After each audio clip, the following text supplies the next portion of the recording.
What's up mga kasikad? So mayroon tayong package galing sa Lazada at ito ay galing sa Bicicleta Bike Shop. So maraming salamat nga po pala sa kanila kasi within less than 10 days na-deliver sa atin itong package natin. Kaya alika at samahan niyo kung buksan ito.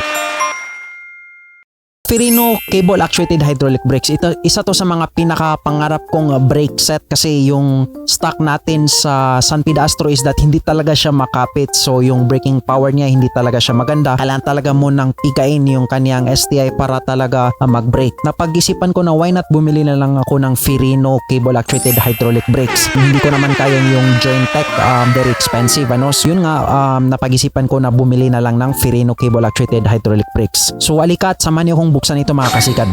So first na makikita natin pagbukas sa box nito mga kasikad is that yung kaniyang brakes, hydraulic brakes. So made in Taiwan ito mga kasikad and designed in Italy. First na makikita natin is itong kaniyang hydraulic brakes. So wow, ang ganda tingnan. Glossy siya na kulay gold back and front at saka mayroon siyang nakasulat dito na do not press warning kapag walang rotor. So yun nga mga kasikad hindi ito pwede pigain or i-press kasi self-adjusting ito. Unlike sa mechanical disc brakes na ikaw talaga yung nag-screw para ma-adjust mo kasi katagalan napupudpud yung kaniyang brake pad sa mechanical. While this wala siyang problema, less maintenance kasi siya na yung nag-adjust kasi hydraulic brake ito ito mismo. So dito natin nilalagay yung kaniyang mineral oil. So dito ewan ko lang kung saan tayo nagbe-bleed.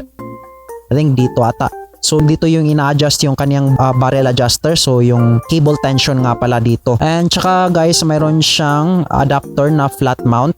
Yun, so 140mm yung in-order natin. Mayroon siyang oil slick na Allen screw dito. So maganda siya tingnan mga kasikad Ito yung front brake ito. Dito muna tayo sa kaniyang rear brakes. So yung rear brake naman yung mga kasikad is same lang naman.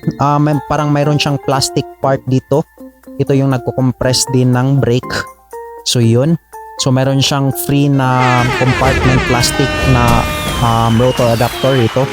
So bawal na bawal po ito ipigain while walang rotors kasi kapag piniga mo yan walang space talaga, maglalaki yan. Makapal yung kaniyang disc pads makapal yung kaniyang pads, brake pads. So good point.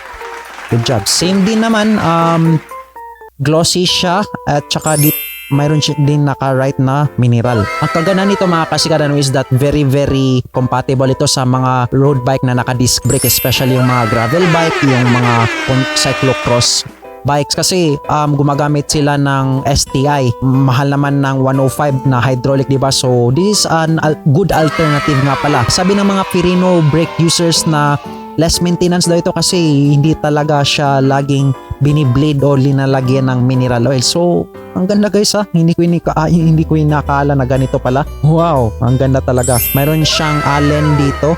Allen yung ina-adjustan ng kaniyang disc brake. So sayang wala kong dalang tools dito sa studio natin. Baka sa next episode natin tingnan natin, baklasin natin at i-check natin yung kaniyang brake pads mismo. Tsaka yung weight nito hindi ko pa alam kasi yun nga wala tayong pang tools na pang check ng weight nito. So baka sa next episode na naman din. Wow, very good kasi complete talaga siya guys. Meron siyang yung kaniyang flat mount na bolts at saka yung kaniyang bolts ng kaniyang disc brake. So good job nga pala sa Firino. So really very solid ito. Dito naman tayo sa kaniyang second compartment na yung kaniyang ito nga pala guys, yung kaniyang floating rotors. Ang ganda tingnan. So i-unbox natin. Yun. So ito yung makikita mo sa plastic. So check natin. Ang ganda talaga nito tingnan guys kasi hindi siya yung ordinary na disc rotors kasi yung floating ito yung uso ngayon.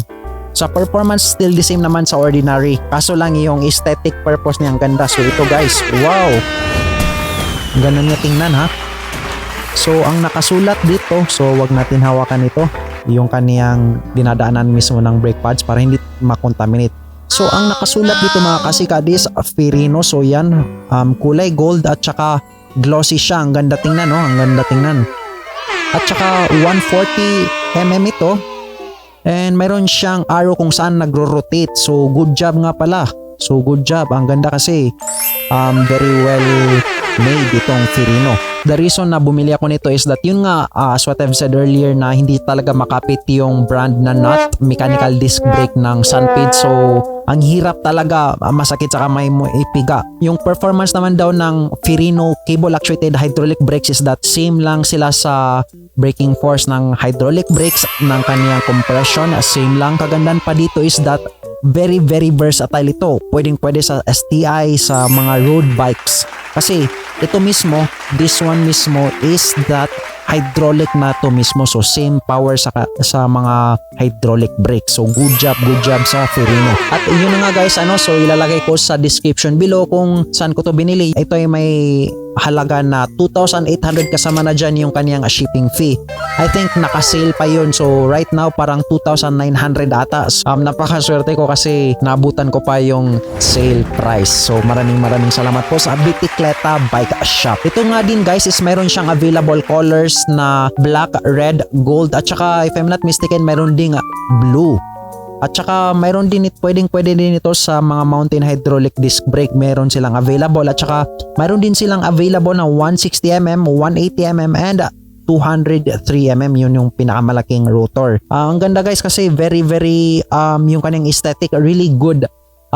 Excited talaga ako ikabit ito sa ating Sunpid Astro. So next episode ikakabit natin to at saka i-bedding din natin kung paano mag-bedding ng bagong biling disc brakes. So yun nga mga kasikadeno, maraming salamat sa inyong panonood at pagsuporta sa My Bike channel. At saka mga kasikadeno, available po yung stickers natin na My Bike sa Bikeology, sa Big Well Cyclery, sa Wilson Bike Shop. So yun nga mga kasikad, for free lang yun mga kasikad, walang bayad po. Yun, walang bayad. Tsaka kung hindi mo pa na-like yung ating official My Bike page, make sure to like para updated kayo sa mga bagong announcement natin. At hanggang sa muli, this is Dan, your Kasikad Visdak. See you in the next video. Maraming salamat po and daghang salamat. Peace mga kasikad.